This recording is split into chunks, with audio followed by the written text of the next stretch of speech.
Volkswagen Virtus'നകത്തെ 5 variance ആണ് നമുക്ക് വരുന്നത്. കംഫർട്ട് ലൈൻ ഉണ്ട്, അതുപോലെ തന്നെ ഹൈ ലൈൻ ഉണ്ട്, ടോപ്പ് ലൈൻ ഉണ്ട്. ഇനി GT എടുത്ത് നോക്കുകയാണെങ്കിൽ തന്നെ GT GT പ്ലസ് വരുന്നുണ്ട്. ഈ വാഹനങ്ങളിൽ വരുന്ന വേരിയൻസിന്റെ ഡീറ്റെയിൽസ് ആണ് നമ്മൾ ഈ വീഡിയോയിൽ കാണാൻ പോകുന്നത്. അപ്പോൾ നമ്മുടെ Virtus'ന്റെ സ്റ്റാർട്ടിംഗ് വേരിയന്റ് ആയിട്ടുള്ള കംഫർട്ട് ലൈൻ എടുത്ത് നോക്കുകയാണെങ്കിൽ ആദ്യം നമുക്ക് കാണാൻ പറ്റുന്നത് നമ്മുടെ എക്സ്റ്റീരിയറിൽ ഈ ഒരു ക്രോം ഫിനിഷിംഗ് വളരെ എടുത്തു പറയേണ്ട ഒരു കാര്യം തന്നെയാണ്. പിന്നെ വീൽസ് എടുത്ത് നോക്കുകയാണെന്നുണ്ടെങ്കിൽ അതിനകത്ത് വീൽ ക്യാപ്സ് പ്രൊവൈഡ് ചെയ്യുന്നുണ്ട്. പിന്നെ നമ്മൾ എടുത്ത് ഉള്ളിലേക്ക് നോക്കുകയാണെന്നുണ്ടെങ്കിൽ ഇന്റീരിയേഴ്സ് എപ്പോഴും വരുന്നത് ഡ്യുവൽ ടോൺ ഇന്റീരിയേഴ്സ് വരുന്നുണ്ട്.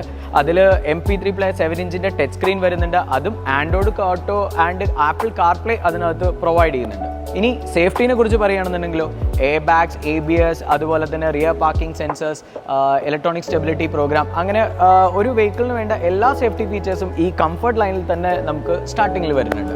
ഇനി നമ്മൾ ഹൈലൈനെ കുറിച്ച് പറയുകയാണെങ്കിൽ ഹൈലൈനിൽ നമ്മൾ എടുത്തു പറയേണ്ട കാര്യം ഫ്രണ്ടിലും അതുപോലെ തന്നെ റിയറിലും ഫോഗ് ലാംപ്സ് നമുക്ക് പ്രൊവൈഡ് ചെയ്യുന്നുണ്ട്. പിന്നെ ഈ ഒരു അലോയ് വീൽസ് നമ്മൾ എടുത്തു പറയേണ്ട ഒരു കാര്യമാണ്. ഇനി ഇന്റീരിയറിൽ നോക്കുകയാണെന്നുണ്ടെങ്കിൽ ഒരു 10 ഇഞ്ച് ടച്ച് സ്ക്രീൻ വിത്ത് 8 സ്പീക്കേഴ്സ് ഈ ഒരു വാഹനത്തിൽ പ്രൊവൈഡ് ചെയ്തിട്ടുണ്ട്.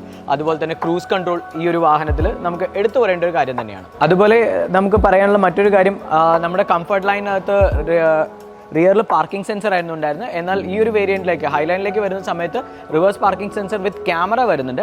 അതുപോലെ തന്നെ ഹിൽ ഹോൾഡ് അസിസ്റ്റും ഈ ഒരു വാഹനത്തിൽ വരുന്നുണ്ട്. ഇനി നമ്മൾ ടോപ്പ് ലൈനിൽ എടുത്ത് നോക്കുകയാണെങ്കിലോ ഇതിന്റെ സീറ്റ്സ് എന്ന് പറയുന്നത് ലെതർ സീറ്റ്സ് ആണ് നമുക്ക് ടോപ്പ് ലൈനിൽ വരുന്നത്. അതുപോലെ തന്നെ നമുക്കൊരു വയർലെസ് ചാർജിങ് ഫെസിലിറ്റി ഇതിനകത്ത് പ്രൊവൈഡ് ചെയ്തിട്ടുണ്ട്. ഇലക്ട്രോണിക് സൺറൂഫ് വരുന്നുണ്ട്. പിന്നെ ഏറ്റവും കംഫർട്ടബിൾ ആയിട്ട് ഞാനൊരു ലോങ് ഡ്രൈവ് ഒക്കെ പോകുമ്പോൾ എനിക്ക് ഏറ്റവും കംഫർട്ടബിൾ ആയിട്ട് തോന്നിയിട്ടുള്ള സീറ്റ് വെന്റിലേഷനും ഈ ഒരു വേരിയന്റിനകത്ത് പ്രൊവൈഡ് ചെയ്തിട്ടുണ്ട്. നമ്മൾ ടോപ്പ് ലൈനിൽ എടുത്ത് നോക്കുകയാണെന്നുണ്ടെങ്കിൽ 6 എയർ ബാഗ്സ് വരുന്നുണ്ട്, ട്രാക്ഷൻ കൺട്രോൾ സിസ്റ്റം വരുന്നുണ്ട്. അങ്ങനെ എല്ലാ ഫീച്ചേഴ്സും ഈ ഒരു കാറിനകത്ത് നിങ്ങൾക്ക് അവൈലബിൾ ആയിരിക്കും. ഇനി നമ്മൾ കാണാൻ പോകുന്നത് GT വേരിയൻസ് ആണ്. ഫോൾക്സ്വാഗന്റെ ഏറ്റവും ഫേമസ് ആയിട്ടുള്ള GT ബ്രാൻഡിങ്ങോട് കൂടിയിട്ടുള്ള GT 1.5 ലിറ്ററിലെ 2 വേരിയൻസ് ആണ് അവൈലബിൾ ആയിട്ടുള്ള GTയും അതുപോലെ തന്നെ GT പ്ലസും. ഇതിൽ എടുത്തു പറയേണ്ട ഒരു കാര്യം എന്ന് പറയുന്നത് ഫോൾക്സ്വാഗന്റെ ഏറ്റവും ഫേമസ് ആയിട്ടുള്ള GT ബ്രാൻഡിങ് തന്നെയാണ്. പിന്നെ നമ്മൾ ഈ ഒരു വേരിയന്റ് മനസ്സിലാക്കണമെന്നുണ്ടെങ്കിൽ ഏറ്റവും ആദ്യമായിട്ട് നമ്മൾ നോട്ടീസ് ചെയ്യപ്പെടുന്ന ഒരു കാര്യമാണ് ഈ ഒരു black colour alloy wheels with red callipers. GT ലൈനിന്റെ മറ്റൊരു പ്രത്യേകത എന്ന് പറയുന്നത് അതിന്റെ ഇന്റീരിയേഴ്സ് തന്നെയാണ്. ഇന്റീരിയേഴ്സിന്റെ colour black seats with red colour stitching ആണ് വരുന്നത്. പിന്നെ അതുപോലെ തന്നെ ഒരു റെഡ് കളർ ആംബിയൻ ലൈറ്റിംഗ് വരുന്നുണ്ട്. അതുപോലെ തന്നെ പെഡൽസ് എടുത്ത് നോക്കുകയാണെങ്കിൽ ഒരു അലുമിനിയം പെഡൽസ് ആണ് വരുന്നത്.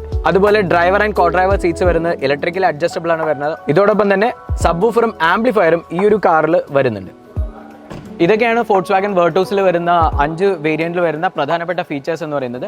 ഈ കാറിനെ കുറിച്ച് കൂടുതൽ അറിയുന്നതിനും അതുപോലെ തന്നെ ടെസ്റ്റ് ഡ്രൈവ് എടുക്കുന്നതിന് വേണ്ടി EVM ഫോൾക്സ്വാഗനിൽ ഇപ്പോൾ തന്നെ വിളിക്കുക.